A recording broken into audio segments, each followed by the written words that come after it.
But we're talking NBA now. Let's go to the NBA, the association.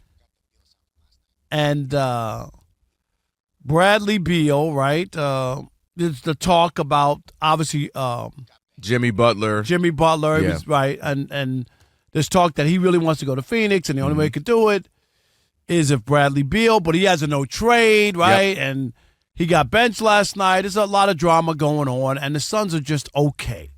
Like, they're not. They started off pretty good, I think, this year, and they're just okay. Nothing special. Let's hear Bradley Beal. I'm sure you've been aware of kind of like all the other stuff, moving parts around the league with Jimmy and all that. Yeah.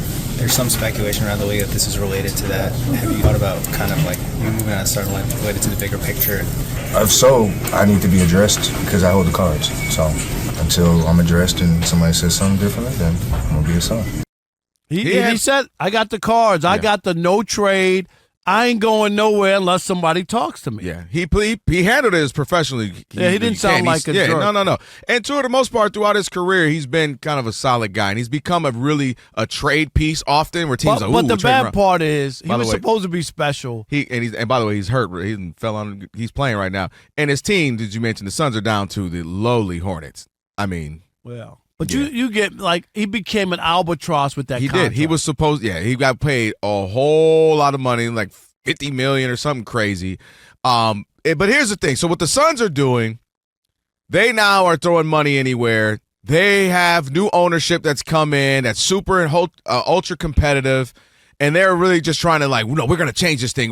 And you love the owner that's not scared to spend money, right? That's why we love the Yankees. We love the Dodgers. We love, some teams that do that. We love it. But everybody just trying to get some money together to just throw big threes together, that ain't how it works. You can't just throw a random big three together and be like, ha-ha, we got it. You saw Kevin Durant, James Harden, and Kyrie Irving. It didn't work. And obviously COVID threw a monkey wrench in it as well. And some injuries. Right? Yeah, some injuries. But I'm just saying, it's not just a given, all right, we got these three guys, it's going to work now. And it's happened multiple times ever since the Miami Heat and the Heatles, where everybody goes, oh, okay, just get a big three, it will be good to go. You don't need a big three to win. And to me, what we've seen, thankfully, over the last decade is the opposite of that, right? You know who went on a run and had a dynasty? The Warriors, because they had great draft picks. And yes, they went and got Kevin Durant, but they won without him. But that's what turned. They made them unbeatable for sure, but my point is they won before him. They won. They went to the finals. Yeah, but they without they did lose, choked down a 3-1, which is right, why but they I'm went saying and got you him. built a team that is a winning team that has a chance to win titles. Then you get Kevin Durant. That made it just ridiculous, right?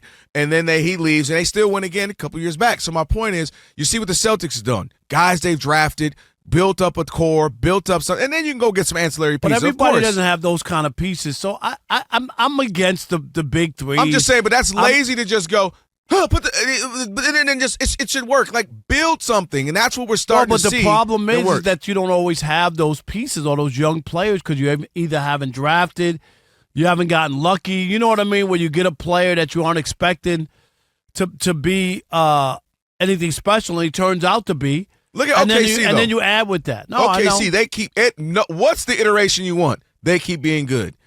You know what I mean? They just continuously every time we write them off, oh, they got Chris Paul. He's going there to die. His career is about, man, they ball out.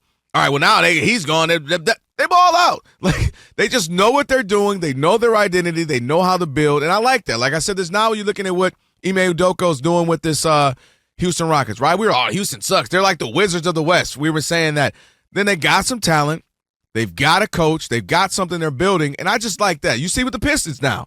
Like, I just don't like just everybody, just go get a big three. It'll work. It's like, yeah, but it just depends on where you're talking about. I mean, you're naming teams, OKC, the Pistons. They're not winning a championship, and that's the difference. But what I'm saying is they're not winning one now. They're not winning. What I'm saying is I understand why people are trying to add pieces if you have a couple of stars.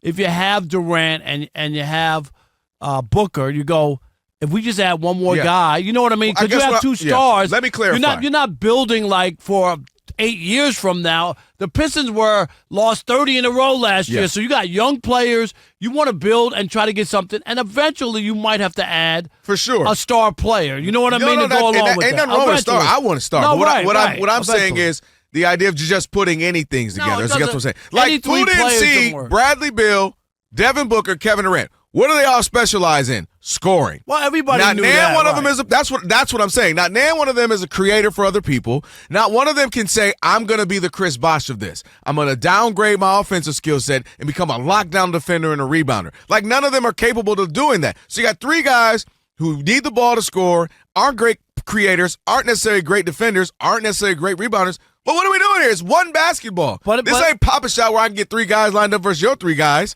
But that's the old saying, too many cooks spoil the broth. Like sometimes, well, only on Thanksgiving. Thanksgiving it goes down. You got mom in there, you got your wife, you got but your sometimes sister. they're in there. What's she doing? Oh, Yeah, she put too much salt that's a on good it. point. You Ooh. know that. Hold on, you got me nervous. I was nervous. Well, come on, don't do that. You already know, tweaking right? Now, woo. But no, that's. Sometimes. So I think the idea for me, just let's just get a big three together. Like, put a skill one that makes sense. That's on that complement each other. That can this flows. He's good at this. I love what Chris Bosh said to Kevin Love years ago. He said, "Hey man, this could work. You, Kyrie, LeBron, but you know what? You are gonna have to take the back seat. You are going to have nights where you're just, hey, it's not your night. You're going to have to find other things that you can do to contribute to a winning situation." And Chris Bosh, 25, 10, 12 kind of guy, had to go to Miami, get you 14, 8, 10 rebounds, lock up. He didn't go there for that, but that's what it turned into. Right, well, that's what I'm saying. Like, he became that and realized realized, signed up for that. This is what I'm going to have to be for this. He became their Horace Grant. You know what I mean? I'm gonna have to be standing on the perimeter, shooting threes, rebound. But he was down there. He was elbowing, hitting some elbows and rebounding. You know what I mean? It wasn't like what he was. Toronto. He was the guy for sure. So, but that's sometimes what it takes. And when you just throw any three together, I'm just like, how is this supposed to work? Like, you got three of the same guys? How is this supposed to work? So I'm always shocked when they just simply do that. Yeah, I mean, it's always, if you can, general managers and owners, add a player, add water, stir, and we're going to be there. You know what I mean? Like, that's the whole thing. Nobody cares about, like, trying to build something for a long. You said the Lakers? Just in general, like. Because the Lakers, they ain't building. They're not building. They keep getting rid of young players, and they'll get some and then get rid of them again. Because they got it, and that's what you sign up for with LeBron. You got an older guy, 41-year-old, right? 40-year-old. So that's where you are. And you're not thinking about 3 years from now. If you're thinking about 3 years from now, LeBron shouldn't be on your team. No, he won't be. You know what I mean? 3 years when Bronny is your star. Why you look at me? You ain't down with that? You ain't down with LeBron saying, I'm retiring, I'm passing it to Bronny. And Bronny get the baton of the Lakers? You're not ready for that? Rob G, make sure we get front row seats for that night. Rob G, would they cut Bronny that day LeBron retire or the next day? Now, they probably wouldn't do it that day. No, they're like, we got to do him a solid. We'll give him 48 hours. Right, you know what I mean? Don't do it. Wait, did him and Savannah go on a trip yet? Are they in the Maldives yet? Right. Did he go 0 dark 30 so he won't see this? I'm turning off my phone. By the way, was that the shortest time off social media in the history of mankind? Rob G, somebody asked me the other day at my other job, and they were like, hey, we're going to do something about all the Lakers, this, Laker, that. And they go, oh, well, LeBron's, he's off social media, right? I was like, you know what? That's a good point. Man, I looked. He had been posted for like 2 weeks, Rob. I'm like, okay, Brian, I'm off this right now. I just need to clear my mind. I'm off of it. That just shows me all of us are addicts. This man got a million things he can be doing. I thought it was, though. We talked about it about when everybody was roasting Bronny's head. Yeah, you know that, and it wasn't good. But I mean, he didn't want to, elongated break. He was just like, nah, well, they roasted my son. I just need 10 days. But Bronny's out of sight and out of mind now. Like, you don't even, there's no conversation about him, right? Right. And that's what I was kind of saying when we were talking about this whole thing beginning. I was saying that, like, the fanfare would be a couple of weeks because it's new, it's a novelty and all that. And then they would, folks would move on and forget about him. So he's not playing. I mean, what are you going to talk about? So I think that's it. And there's more stuff going on that people can chime in on. Yeah, for sure. And Jimmy Butler too, by the way. I mean, to see how this all is going to play out. You think Pat Riley's going to just Pat Riley this thing and not trade him and make him?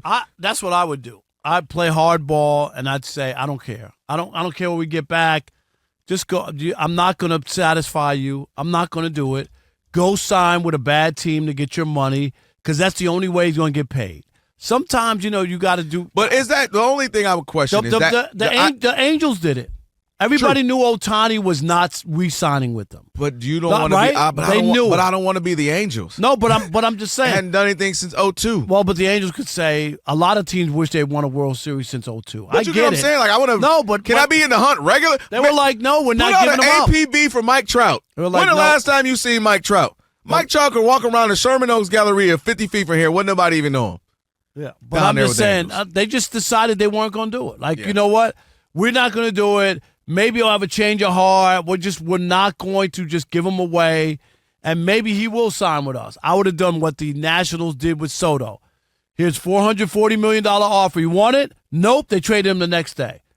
That's it. We made the offer. Yeah. This is what we got. I'm not mad at if Pat Riley, because, again, he's done a few things over the last 10, 15 years that then when you read the long article, he goes, maybe I shouldn't have done it that way. Maybe I should have handled LeBron differently. Maybe I should have. This is one of those, to me, just from a business standpoint, the Heat, they kind of been underachieving and have a sense of not providing that second piece when you had that run they could have had, right? You got Jimmy Butler getting you to the finals a couple of times. You would think you'd be able to add on to that and be right back there, and that's not the case. So I'm wondering if I'm saying, man, do I just bite the bullet, say, hey, every now and again I even miss, and go say, you know what, let's just get what we can for Jimmy and move on. But I'm not giving Jimmy Butler. I'm not going to be strong-armed into $100 million for a 35-year-old who's hurt a lot. I'm just saying, not doing a that. trade. I'm saying go get some pieces. But I'm and try just to be saying, like, he ain't going to again. strong-arm me for $100 million. No, you're going to say that happen. Brock Purdy get that money from you. No, he ain't getting that from me either. All right.